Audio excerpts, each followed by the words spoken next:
Welcome to The Screen Queen, the show where I'll be talking about your favorite show or your favorite movie. You'll just have to find out what you're about to know. This is your Screen Queen, your host, Samantha Parrish. Hello there, my name is Samantha Parrish, and I am the host of The Screen Queen. I am the lean, mean, movie-talking machine. I honestly wish I could have a little bit more enthusiasm, but this is not really a particular episode that will have an abundance of my usual enthusiasm. This is a movie that I have been wanting to talk about on a platform for a couple of years since I first watched it. It's a film that is forever engraved in my brain, and it is one of the only films I've only watched once, and I've never been able to forget the moments of this movie. The movie that I will be talking about for this episode is a 2018 Australian historical movie called The Nightingale. I first heard about The Nightingale in a movie magazine that was talking about Jennifer Kent's next movie. If you are unfamiliar who Jennifer Kent is, she is known for her 2014 directorial debut of The Babadook, which has mixed feelings. A lot of people are very mixed about The Babadook, so when I mentioned she did The Nightingale to some of my friends, they're like, I don't know how to feel about that. Despite the fact that Jennifer Kent has a different vision, you can't argue, she goes all the way with what she depicts. I can't argue that what she created in The Nightingale is visually striking, harrowing, and it has to be that way. You feel miserable in this film. The way the colors come together, the atmosphere of the film, it fills with dread. A director has to be doing something good if it makes you feel bad within the first 10 seconds of the movie. There's a lot of extreme graphic content that's in this movie. To be safe to the listeners out there, I am going to try my best to use different words, and I will give a trigger warning in advance. But I do want to let you know, this episode will be talking about racism and extreme sexual assault. I do not blame you if you do not wish to listen to this episode. I would want you to do what's best for your mental health, and don't push yourself to listen to something that is uncomfortable for you. It's okay. It is just a movie. It's all good. I have happier episodes. You can go check out my other episodes. So, let's get into The Nightingale. Back onto my story that I was talking about, The Nightingale was referenced in a magazine where it was pretty vague. It was mentioned that it's going to be following a young woman as she goes after a soldier that murdered her family. Just from that synopsis alone, it's intriguing to know what's there. Revenge movies are kind of a toss-up. For films like Death Wish, Magnum Force, any of the westerns, like Clint Eastwood westerns in particular, the thing about vengeance films is that they're very unpredictable. They are the saddest films to watch because you're watching someone lose everything and they have absolutely nothing left to lose. That person has nothing in their life. Everything is gone. How does that person get vengeance? Is this person equipped to be able to go after these people? Are they going to be running on fumes? Are they going to get help? Vengeance films are very unpredictable, which is something to be said in human nature itself, is that we're very unpredictable people. We never really know what we're capable of. You know what you're in for, that justice is going to be served, but it makes it extremely hard knowing why they have to get their justice. That all of their actions are justified, even if it's extremely violent. And when the Nightingale came out, can't argue with her motives for what she had to do. When the Nightingale premiered in 2018, it did garner multiple positive reviews for the direction that was taken in the film. All of the themes, the depiction of history. But with the intense amount of graphic content that was shown in the film, many people fled the theater. Many people even fainted from the shock of certain scenes that were shown on the screen. It's a heavy film. I don't blame those people for not knowing what they were getting into, and no one really knew how far it was going to go. It's not the first time that there has been a controversial movie that's had some shock factors. Cannibal Holocaust was a shocking movie back then in 1980, and A Clockwork Orange was a shocking movie for its acts of violence that were depicted to show what a lack of morality looks like. But the difference that makes The Nightingale stick out among all of the controversial movies, it's a theme that's shown for a reason, to make an awareness. This wasn't just shock value. There's a lot of intelligence behind the shock value that is seen in this movie.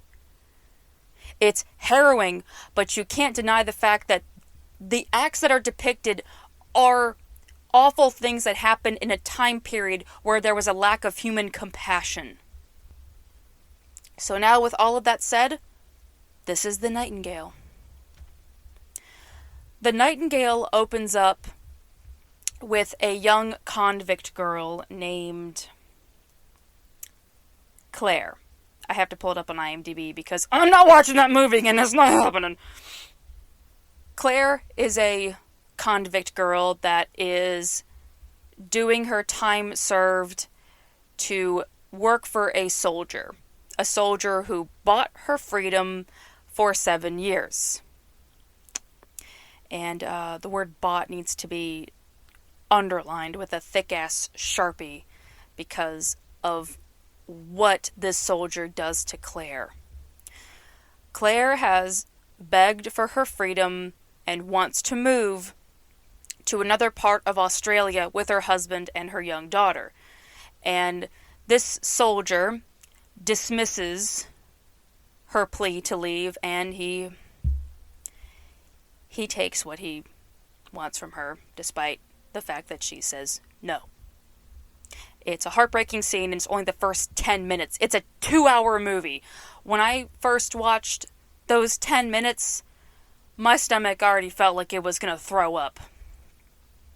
I've never seen a movie like that before that showed this intense scene of this awful act happening to a woman. It happens every day, but this does make an awareness of what happens to women so people get that insight of what occurs. It's heavy. Like I'm having a hard time breathing to do this episode. It's going to be a tough one. Thank you for bearing with me. As the film continues on, her husband can't take it anymore. He doesn't like that his wife is being used in every single sense of the word use, and he confronts the soldier in front of all the other soldiers as well as the captain. And this soldier that bought Claire is furious at her husband's actions to confront him. It's awful. It's like, what a great man to come and help out his wife, and unfortunately it leads to one of the most controversial moments of this movie that I am going to try and word as careful as I can. As I promised, I wanted to give a heads up for the moments I will be talking about the graphic content of this movie. And this is going to be the warning that I'm about to talk about the rape scene that occurs in this film. The soldier comes to Claire's home with 2 of his buddies, And they do what they want to her, and she screams and screams and screams for it to stop, and it won't. And the husband is forced to watch. And as mentioned, the whole plot of this movie is the murder of her family, so the soldiers kill her husband and her baby. When I saw that scene, I paused it, and I just cried for 10 minutes.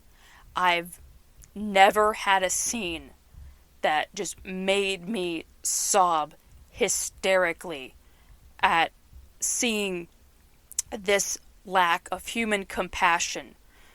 The thing I took away from that scene, the word no meant nothing. Nothing at all. And it's awful to think that the word no meant nothing then, and unfortunately it means nothing now. It doesn't.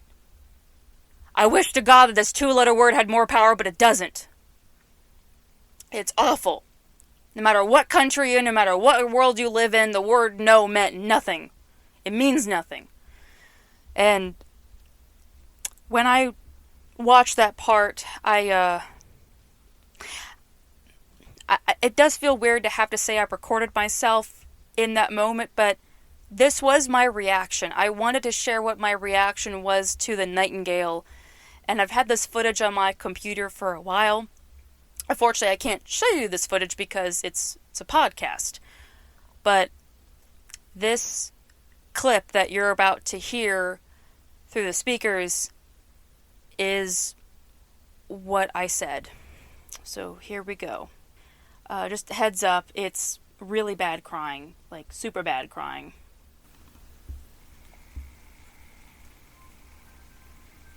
That was so hard, oh my god. I mean, like, I get it. You have, there's shock value and there's stuff that comes to mind, like, oh, I gotta pause, oh my god, I paused at the wrong part. Like, I get it, but there's these moments that you see in films, like The Accused, and, last House on the Left, that depict something very raw, but I think it hurts even more knowing that this is very raw to know how it happened. Oh, that was hard. I have never, I mean, I know someone's supposed to get something out of you that represents something, but holy shit, that was hard. Oh my god. Oh god, I need to, I posted the part where there's a baby up before, oh my god. This is hard. This is a very hard film.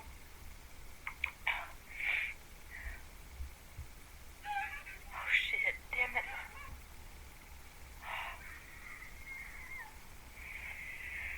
Oh, Jennifer Kent, you know how to hurt someone and make them realize that the worst kind of monster is definitely a human.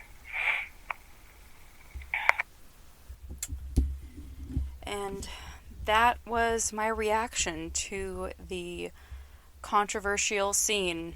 I will forever remember the moment that I paused it, remembering the timestamp of it being 34 minutes. Whenever I've talked about this film to my friends, I make it a point to always tell them, if you're going to watch this movie, skip the first 34 minutes. And thankfully, a lot of my friends heeded that warning. I have some very gutsy friends that watch controversial movies, but this is one that I have to give the heaviest ones, and it's not one of those casual things to look at and analyze stuff. It's a raw part of human nature that's depicted in this one. For 2 weeks, that scene was engraved in my brain. It would pop up, and that scene would replay in my mind, and it was very difficult to forget that. I haven't experienced a moment like that with movies in a long time. It's ever since Child's Play, when the 4th movie came out, and there'd be moments it would get me, but I was a little kid. I didn't know how to handle the differentiation between fantasy and reality, but because this was a hard reality, it could never escape my mind. after that harrowing scene happened, there's something that I like in this movie that I feel is genuinely appropriate, and I've never really seen this happen in certain revenge films, is having an inexperienced person have no experience and they're running on fumes. Oftentimes in revenge films like Death Sentence, Death Wish, usually there's a scene where there's a weapon montage of the character going to go get a slew of weapons or trying to find the perfect weapon. All Claire does is grab the gun and get a horse, and she's on her way. She has no plan. All she cares about is killing the soldiers. She doesn't know how she's going to do it, but it's going to get done. That's an element to a revenge film that I like. When something terrible happens, there really is no plan. It's just this 1,000-yard stare. Nothing can stop this person. Claire could be shot and keep going. Except here's the problem. Claire is going into the Tasmanian forest where the soldiers are going through. She doesn't know how to survive in the forest. They even flat out tell her, you can't survive in that forest. And she's like, fine, I'll take my chances. Honestly, that's accurate. There is no care for one's health or welfare. All she cares about is going through that forest, taking her chances, and finding the soldiers. That is where another character comes into play named Billy. The character of Billy is introduced as the navigator of the forest. He and his family have known how to get through this forest better than anyone else in this Australian village. Billy is another example in this movie of a character that is also mistreated with a lack of human compassion. Billy is the navigator through the forest, and he's doing this because he's forced to. He has no freedom. So Billy automatically does not want to help Claire because of the way that he does not own his own life. Claire strangely does feel the same way too, where she doesn't want to travel with him because of the color of his skin. It made me upset to have to hear that, and it made me confused to her reaction, but then I had to remember the time era of this movie. You have two characters that want nothing to do with each other for honestly accurate reasons. Billy doesn't want to do it because he's owned. Claire doesn't want to go with him because she wants to do this on herself, but she also doesn't want to go with him because he's black. It's awful, but that is the way a lot of people are raised, is to not like black people, especially in a time period like that. It's awful. I hate having to say that, but it is a part of history that did exist. It pains me to say this because, again, this is an accurate movie that showed what a lack of human compassion looks like. Throughout the course of the film, there is a dynamic that does happen with Billy and Claire where it is a soft spot in a raw film to see them slowly break down these walls and trust each other. Most of the times in films, if you have characters that immediately dislike each other and all of a sudden, boom, they like each other, I never liked that. This took time for them to take their guards down and see past the norm of the society to know that they are equal. They both have been given a tough, extremely tough slice of life, and they're going to take care of each other and do what they can to survive. I wish I could say that the two scenes that I mentioned were just the only raw parts, but it's a 2-hour movie. There are more moments like the scenes at the beginning and make it tougher every time. There's more to know about these soldiers for how far they'll go to get what they want.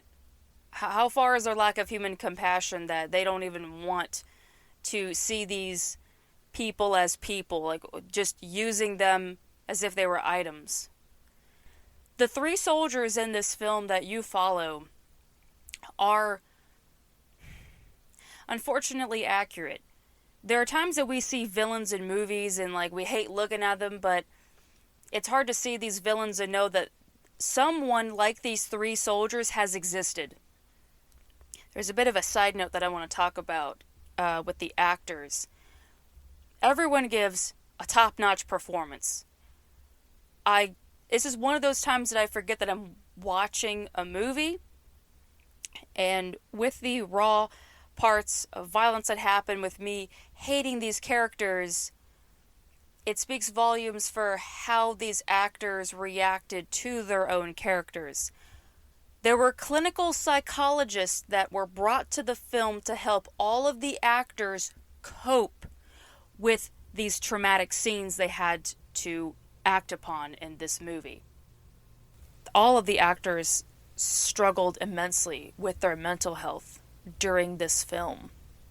It's something to respect, and I imagine this probably had to be the hardest part of their career, to have to show both sides of it, to show what happens to someone that is brutalized, where the word no meant nothing, and the person that did not want to listen to the word no and took what they wanted. I feel divided about this film. I've never seen a film like this before where I had to appreciate the moments that it did, and there are certain films that I've seen that I have to keep the perspective in mind for what the vision was or what the message was. And there's a lot of many different messages that has to do with the lack of human compassion and the cruelty shown to others and not knowing their story. They're just unnecessarily accused and unnecessarily bullied. It's hard to watch this film and seeing Claire just run on fumes, and she's been called a whore, and she's reprimanded for being a woman, where it's like the woman lost everything. She has nothing left. It's like you want to scream at the screen and just say, please stop being cruel to someone. But damn, that is impactful. It makes you think about the people around you that have suffered like Claire has. There are people I've known in my life that have been brutalized, and I know their story and knowing they had to fucking go through life like that. If you do watch The Nightingale, it makes you think about the people around you. It makes you want justice. It makes you want a better world. This was a world depicted in the 1800s, and that world is still going on now. The Nightingale is a very tough film to go through. And I would say that it's a film that some pieces of it should be shown in psychology places or school to show this is a raw part of life. It's not pretty, and that's the point. This is something that people tend to overlook, or some people don't want to understand. And Jennifer Kent, she did do a great job doing these things to make you feel like that, to know what we're not aware of. So this is a side note that I want to talk about because I found this to be interesting in the comparison, and I'll explain what I mean by that. While I was watching The Nightingale, I was curious to know what the cast did for TV shows and movies before The Nightingale and after The Nightingale. And a common factor that I found was most of the cast appeared on the show Game of Thrones. Personally, I've never seen Game of Thrones. It's just not my cup of tea. But I have seen a lot of discussions over the years about the certain subject material that Game of Thrones tackled, like rape, discrimination, manipulation. The same kind of subject material that's present in The Nightingale. So it made me wonder if the cast used their experiences of that heavy material on Game of Thrones and helped them be acquainted with the very intense subject material on The Nightingale.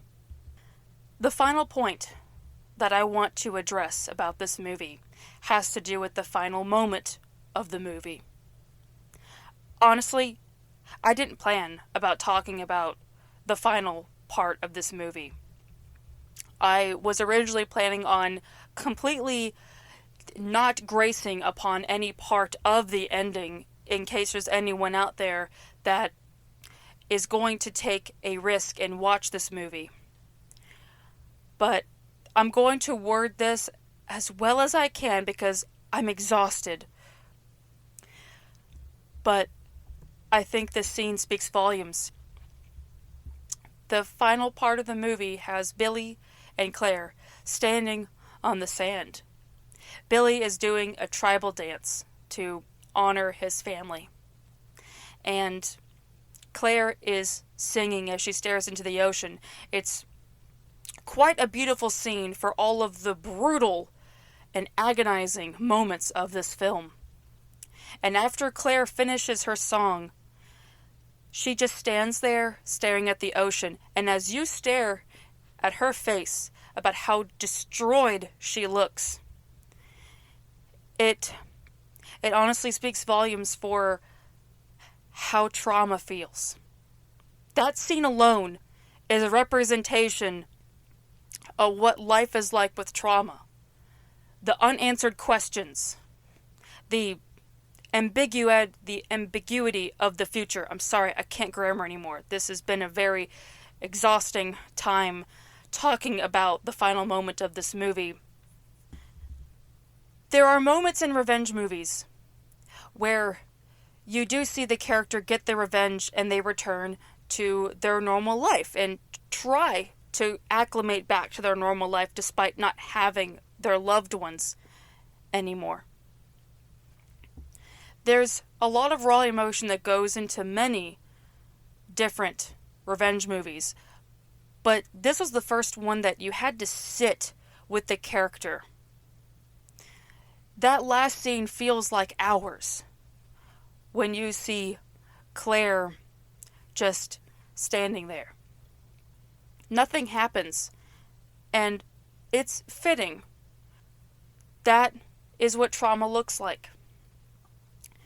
There is an uncertainty for the future when it comes to trauma because no one is ever the same after trauma. And I say that from experience. From beginning to end, the Nightingale, it makes you go through every single emotion you have in your heart. Everything that you think about, whether it pertains to yourself or every day. The Nightingale really does some serious soul searching, I can definitely tell you that. I've said it as I've only seen the movie once, but even thinking about the ending that I haven't thought about for 2 years, it made me think about the trauma I went through. There's so much that you can take away from a film. I've always said that you choose how you want to be entertained. In movies like The Nightingale, you choose how you want The Nightingale or a movie like The Nightingale to impact you, what the takeaway is. And that's my takeaway from the movie. This was a very heavy episode, and I appreciate the ones that sat and listened to this episode. And I also have to say, to those out there that dealt and is dealing with trauma, I am so sorry for what you went through, whatever it was. You're doing a great job, even if you're just doing it day by day. I'm proud of you. Oh, okay. All right. I think I can breathe in relief now that I can officially close on this episode. So now is the time to find out what the next episode is going to be on The Screen Queen. So as always, I have a whole lot of suggestions that I put in a little bowl and I mix it up, and that will determine what the next episode's going to be. Let me pick from the bottom because that's the way you gotta do it. Oh, there's 3! Come on, let me have just 1. Oh, that's a tiny piece of paper. Okay. I must be a really good origami person. It's just... Oh, okay, this is refreshing. This is nice. This is better than having to talk about controversial material. The next episode of The Screen Queen is going to be covering The Bodyguard. I am very excited to do this episode. There is a lot of material that I have discussed for years about that film that I can't stop talking about, so I'm glad that I get to talk about it again. Thank you so much for listening to this episode. This was a tough one, so I appreciate those that took the time to listen to this episode. Stay amazing, stay safe, and stay awesome. And I will be back with another episode. This is your Screen Queen, signing off. Bye-bye!